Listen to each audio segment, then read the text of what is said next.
One of my favorite features in CS4 is the clone overlay preview when you're cloning. It's really a small thing, but it's huge for me. Well, I got a little tip for you on how to use that and how you can start to extend that and make it a little bit more useful for you. All right, so let's zoom in here, and let's say I was going to try to clone out this little light pole in the background. What I would do is select my clone stamp tool, hold down Option on Mac or Alt on PC, and click.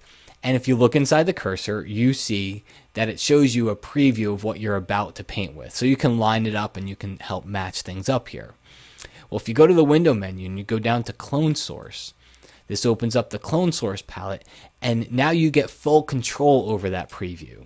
So what I can do here is I can control the opacity of it. If I still want to be able to see through it a little bit, I can drop that opacity down, and now I see a little bit of what's behind it, what I'm going to be painting over, and I still see that preview. Okay, so you can take that opacity down or you can bring it back up.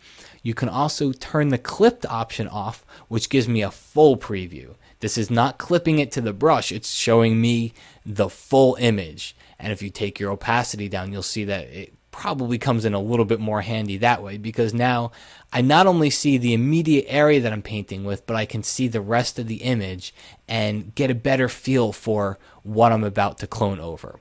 Personally, I like the clipped option on, and then I'll experiment with this opacity setting so I can get that preview. It's just not so obnoxious, and I can actually see what I'm going to be cloning instead of just guessing.